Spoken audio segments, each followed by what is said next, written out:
Hello everyone, welcome to our channel. आज हम लोग पढ़ेंगे एक इम्पॉर्टेंट हेडलाइन इवेंट है जो कि न्यूज़ में बार बार आ रहा है। वो इवेंट ये है कि India has barred Chinese firms that is Huawei and ZTE, जो कि चाइना की में बहुत ही इंपॉर्टेंट कंपनीज हैं, मल्टीनेशनल कंपनीज हैं।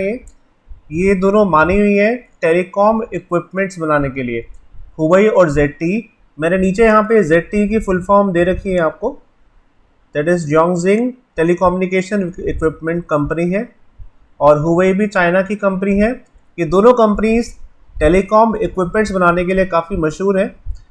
तो इंडिया ने हमारी जितने भी हमारे जो टेलीकॉम ऑपरेटर्स हैं स्टेट रन, जिसमें BSNL M T N L है, गवर्नमेंट ने उनको साफ साफ कहा है कि भाई आपने जितने भी अपने डील्स और अपनी जो डील्स किए हैं चाइना के साथ या ऐसी कंपनीज के साथ जो कि देती हैं इक्विपमेंट, स्पेशली जो चाइनीज़ कंपनीज हैं, उसमें आपको ये डील जो है कैंसिल करनी है।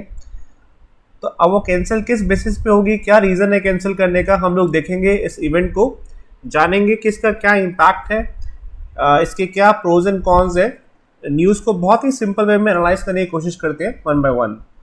तो ये मेन हेडलाइन थी कि भाई इंडिया ने बार किया है इन फर्म्स को, जिसमें नेक्स्ट टाइम लिखा है telecom ministry has ordered BSNL MTNL to ban all the Chinese deals and equipments, so they have all asked to avoid Chinese equipment for upgradation. क्योंकि हम जानते हैं ये जो स्टेट ओन कंपनीज है BSNL MTNL, इनका नेटवर्क था पहले 2G और 3G का। अभी गवर्नमेंट ने क्या किया, इनके लिए एक रिवाइवल प्लान लेके आई थी गवर्नमेंट, जिसमें गवर्नमेंट ने इनके रिवाइवल प्लान के तहत इनकी सर्विसेज को 4G के अंदर अपग्रेड करना था। तो अपग्रेड करने के लिए होता क्या है, कंपनीज को चाहिए होता है इक्विपमेंट्स। ये दोनों कंपनीज इक्विपमेंट्स के लिए बहुत मानी कंपनीज है, चाइनीज़ कंपनीज है। तो जैसा कि आप जानते हो कि चाइना में रॉ मटेरियल काफ़ी सस्ता होता है, तो कंपनीज की प्रेफरेंस होती है कि भाई हमें अपने टू सेव द मनी, उसी उसी कम कॉस्ट में अगर हमको वो वहाँ पे चीज़ें मिल रही है तो हम क्यों ना लें। तो कंपनीज क्या करती हैं, मोस्टली क्या होता है कि चाइनीज़ कंपनीज को इसके ठेके दिए जाते हैं।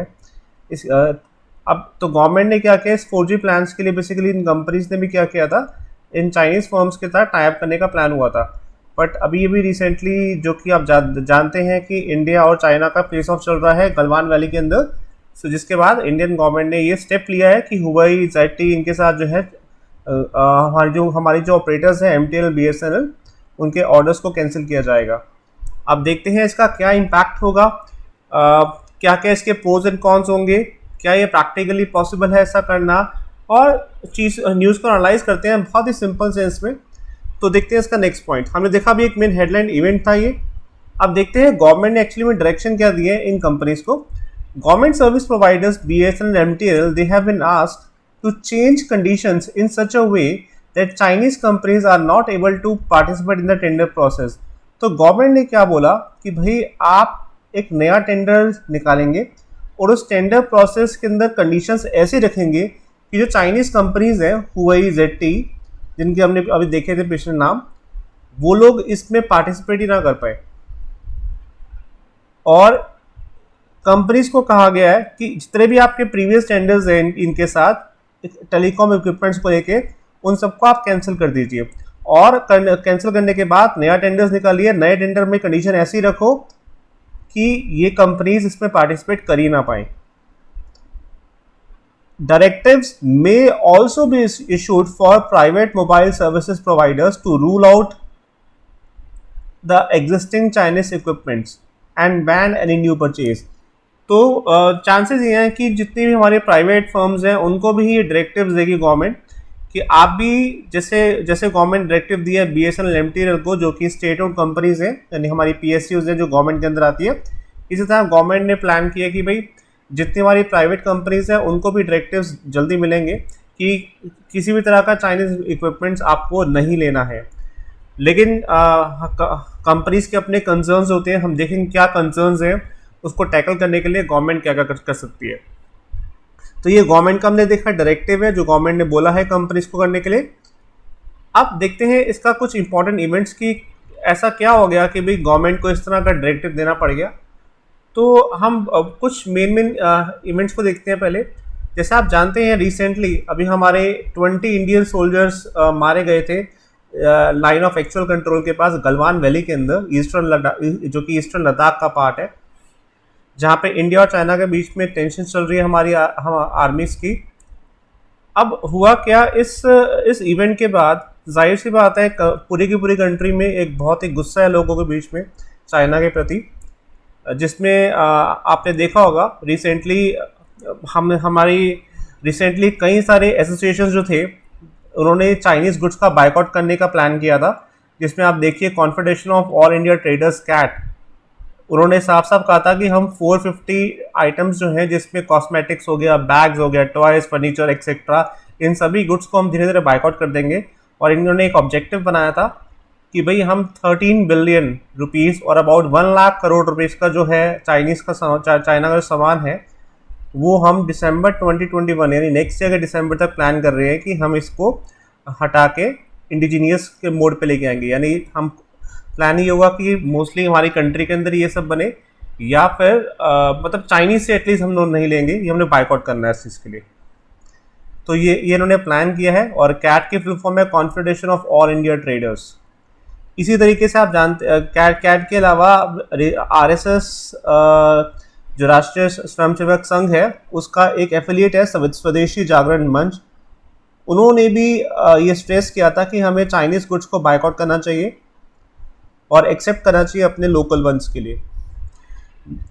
तो ये चीज़ आप देख तो हुआ क्या, अब ये क्योंकि चाइना के प्रति काफ़ी गुस्सा है, जिसके लिए रिसेंटली ये इस तरह के मूवमेंट्स चलाए गए थे कि boycott China goods.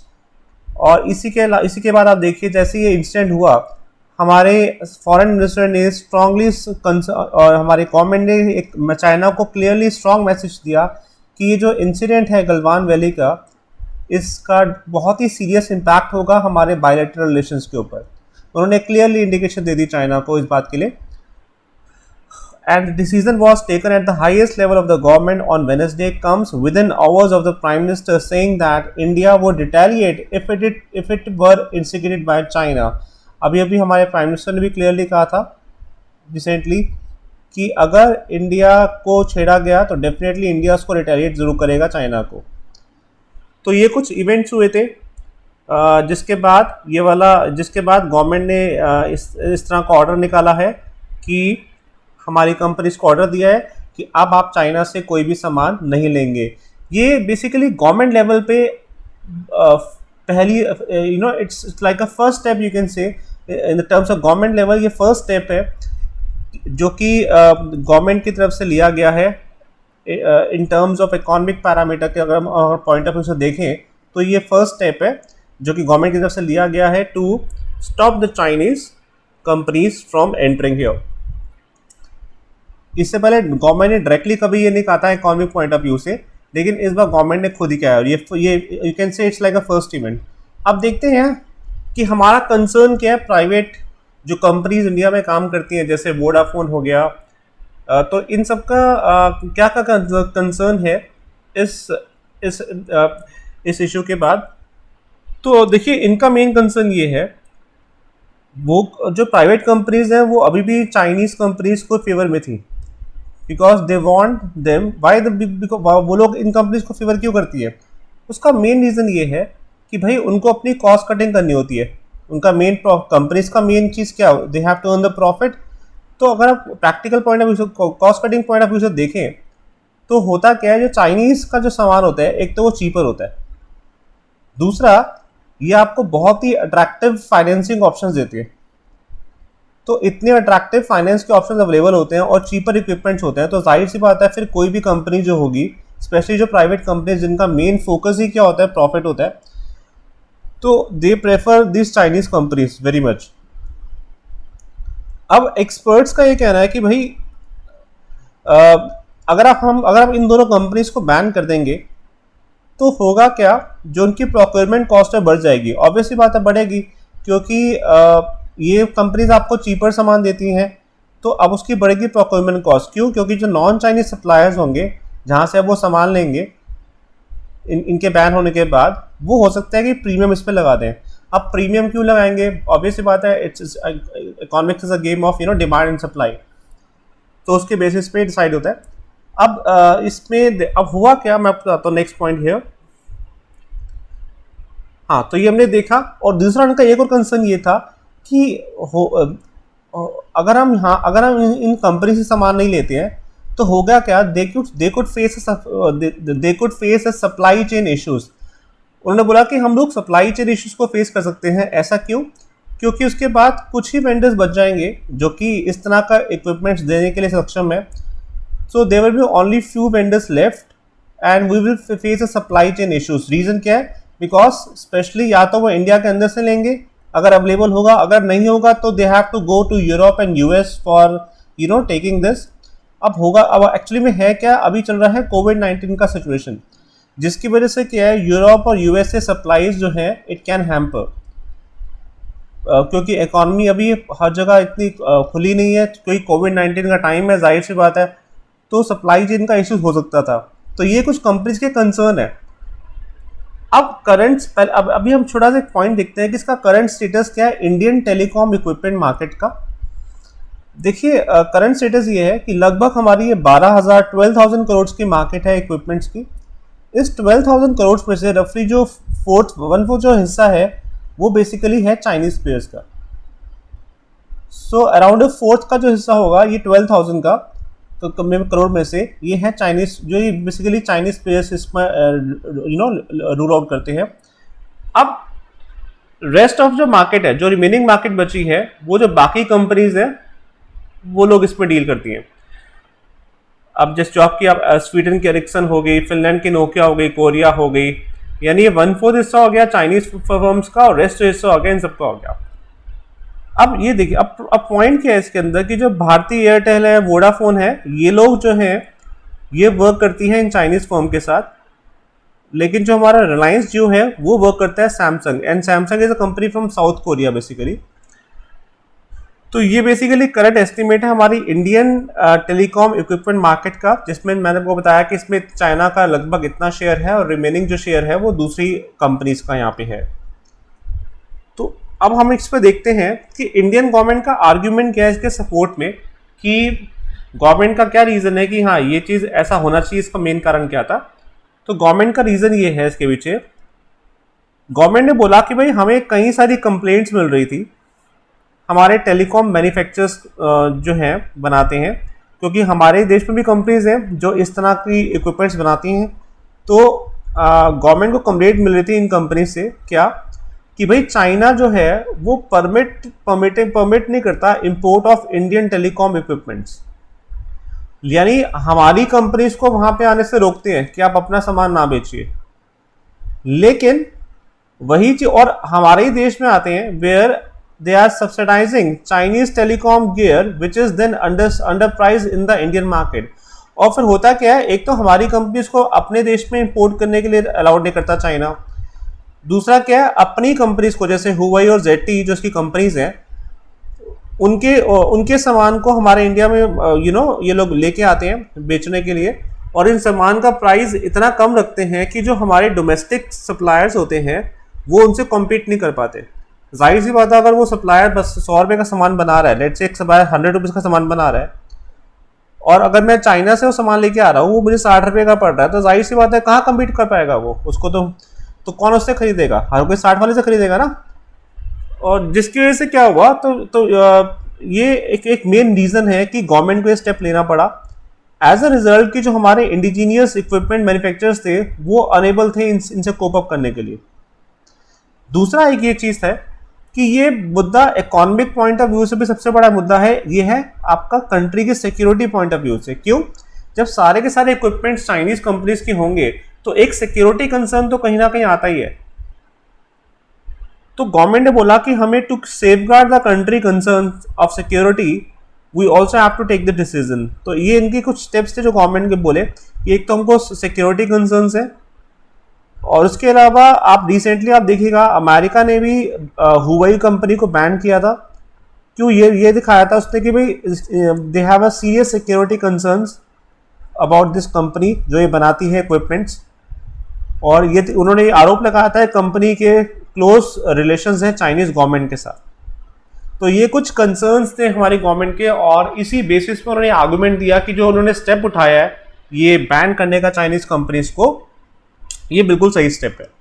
This is government arguments थे। अब हम देखते हैं कि क्या क्या स्टेप्स की जरूरत है इस चीज़ को और प्रमोट करने के लिए, क्योंकि अगर हम बैन कर देंगे तो जाहिर सी बात है हमें जो हमारी करंट डिमांड है उसको तो पूरा करना होगा ना हमारे मार्केट में। तो उसके लिए क्या है, एक तो हमारे पास सिग्निफिकेंट टेक्नोलॉजी होनी चाहिए, और टेक्नोलॉजी हमारे देश के अंदर ही बननी चाहिए, जिससे होगा क्या, अगर देश के अंदर ही वो चीज़ होगी तो हमें वो चीज़ सस्ती मिलेगी, इट्स वेरी वेरी ऑब्वियस। वरना क्योंकि अगर हम बाहर से वो चीज़ इंपोर्ट करके लेके आएंगे तो we have to spend dollars in that, और कहीं ना कहीं हमें कॉस्टली पड़ेगी। तो अगर हम देश के अंदर ही बनाएंगे तो हमारा एक तो डॉलर जो बाहर पैसा जाता है वो बचेगा, दूसरा हमको जो सस्ती पड़ेगी काफ़ी, और वो भी और जो टेक्नोलॉजी होनी चाहिए, और उसके अलावा सिग्निफिकेंट अमाउंट में होनी चाहिए, अवेलेबल होनी चाहिए, ताकि हमारी डिमांड सप्लाई जो है वो मिसमैच ना हो। दूसरा क्या है, वो अफोर्डेबल होनी चाहिए ताकि कोई भी इसको इजीली परचेज कर सके। And we also have an attractive financing option, जैसे कि चाइनीज कंपनीज प्रोवाइड करती हैं अपने कस्टमर्स को। Government will also hold a multi-stakeholder discussion with the private companies on how to promote indigenous telecom equipment manufacturing in the country. तो government ने बोला है कि वो डिस्कशन करेगी इन कंपनीज के साथ भी कैसे हम अपनी इंडिजीनियस इक्विपमेंट मैन्युफैक्चरिंग को अपने कंट्री के अंदर ही प्रमोट कर सकते हैं। तो ये कुछ स्टेप्स हैं जो कि गवर्नमेंट को लेने चाहिए to overcome this crisis basically. तो ये हमने हल्का सा डिस्कस किया इस इश्यू के बारे में। एक बार फटाफट से फिर से रिकैप कर लेते हैं देखने के लिए कि भाई हमने क्या क्या पढ़ा अभी तक। ये हेडलाइन इवेंट है, आपने देखा कि गवर्नमेंट ने बैन किया हमारे कंपनीज को तीनों अपने आप को अपग्रेड करने के लिए, हमारी जो 2G 3G से टूवर्ड्स 4G हमारे जो BSNL MTNL को, कि अब आप चाइनीज़ फर्म्स के साथ कोई भी एग्रीमेंट नहीं करेंगे। और not only government firms, government plan करी है कि प्राइवेट फर्म्स को भी वो इस तरह का डायरेक्टिव देगी बहुत जल्दी। ये गवर्नमेंट का डायरेक्टिव है। उन्होंने बोला है कि they may also be issues for private mobile service providers to rule out any of the existing Chinese equipment. तो अभी गवर्नमेंट का ऑर्डर, अभी गवर्नमेंट कंपनीज का ऑर्डर आया है, लेकिन अब गवर्नमेंट की प्लानिंग है कि प्राइवेट प्रोवाइडर्स को भी रोकेगी चाइनीज इक्विपमेंट्स को लेने के लिए। उसके अलावा सीरीज ऑफ इम्पॉर्टेंट हमने इवेंट्स देखे क्या क्या हुए थे कि इस तरह का स्टेप गवर्नमेंट को लेना पड़ा। हमारे सोल्जर्स को मारा गया, और हमने जो बाइकआउट चाइना के प्रोडक्ट्स का जो हमने कैंपेन शुरू किया था, हमारे ट्रेडर्स ने, जो कैट ने किया था, और उसके अलावा जो RSS का जो एफिलिएट है स्वदेशी जागरण मंच, उन्होंने भी किया था, और ऐसे कई और जगह पे शुरू हुए थे। ये मैंने आपको बस एक दो एग्जांपल्स दिए साइट करने के लिए। तो उसके अलावा हमारा इंडिया ने मैसेज दिया स्ट्रांगली चाइना को कि भाई इससे हमारे रिलेशंस आपस में ख़राब हो जाएंगे इस तरह के इंसिडेंट के बाद। तो और ये कुछ इवेंट्स हुए थे। अब हमने देखा कि हमारे क्या क्या कंसर्न है हमारे प्राइवेट कंपनीज के। उनका कंसर्न ये है कि एक तो हमारा जो प्रोक्योरमेंट कॉस्ट है वो बढ़ जाएगा अगर हम चाइनीज़ कंपनीज को रोक देंगे हमें डील करने के लिए, क्योंकि चाइनीज़ कंपनीज इनको देती हैं cheaper equipments, attractive financing options देती हैं, तो जाहिर सी बात है इसलिए वो लोग चाइनीज़ कंपनीज से सप्लाईज लेते हैं। तो कंपनीज का ये कंसर्न है कि उनका प्रोक्योरमेंट कॉस्ट बढ़ जाएगा। दूसरा क्या है कि उनको एक तो सप्लाई चेन का इशू आ सकता है, क्योंकि अगर चाइना से नहीं लेंगे तो होगा ऑब्वियसली बात है, अब उनके पास बहुत ही कम ऑप्शन बचेंगे, और उन ऑप्शन में तो या तो वो इंडिया के अंदर से लेंगे या फिर यूरोप और US जाएंगे। लेकिन कोविड-19 की वजह से US और यूरोप के हालात आप जानते हैं सब कैसे हैं, अब वहाँ पे अभी हालात इतने ठीक है नहीं। तो इट्स वेरी वेरी ऑब्वियस कि इतनी बड़ी डिमांड और सप्लाई को मैच करने के लिए they can face supply chain issues. Current status हमने देखा इंडियन टेलीकॉम इक्विपमेंट मार्केट का, जिसमें चाइना का इतना शेयर हमने देखा और बाकी कंपनीज का। फिर हमने देखा कि इंडियन गवर्नमेंट का क्या आर्गूमेंट है इसके सपोर्ट में। गवर्नमेंट ने बोला कि भाई चाइना जो है अपनी कंपनीज के प्रोडक्ट को बहुत सस्ते दाम पे हमारी मार्केट में बेच रहा है, लेकिन हमारी कंपनीज को वहाँ पे अलाउड नहीं कर रहा। दूसरा इन्होंने बोला कि ये हमारी कंट्री के सिक्योरिटी के लिए भी कंसर्न हो चुका बहुत बड़ा। उन्होंने मैंने आपको रिसेंटली एक एग्जांपल सेट करके दिखाया कि अमेरिका ने भी यही चीज़ किया था जब हुआई को बैन किया था, सिक्योरिटी कंसर्न्स के रीजन से किया था। अब स्टेप्स क्या लेने चाहिए गवर्नमेंट को, ताकि अगर हम ये स्टेप लेते हैं तो इसके बाद ताकि हमें दिक्कत ना आए। एक तो गवर्नमेंट को जो टेक्नोलॉजी है इंडिजीनियस वही हमारे देश में पूरी बननी चाहिए ताकि हमें बाहर से लेने की ज़रूरत ना पड़े। दूसरा सिग्निफिकेंट अमाउंट में बने, ताकि हमारा जो डिमांड सप्लाई का मिसमैच ना हो, अफोर्डेबल हो, अट्रैक्टिव हो हमारे फाइनेंस ऑप्शंस, ताकि कोई भी उसको इजीली खरीद परचेज कर पाए। और गवर्नमेंट को पूरा डिस्कशन करना चाहिए मल्टीपल स्टेक होल्डर्स के साथ कि कैसे इसको प्रमोट करेंगे वो कंट्री के अंदर। तो ये हमारा एक छोटा सा टॉपिक था आज का, जो करंट अफेयर्स था। अगर आपको ये वीडियो अच्छा लगा तो it's my humble request, please channel को सब्सक्राइब कीजिए, जितना हो सकता है इस वीडियो को शेयर करो, लाइक करो। तो मिलते हैं आपसे अगले वीडियो के अंदर। Till then, thank you so much, have a nice day.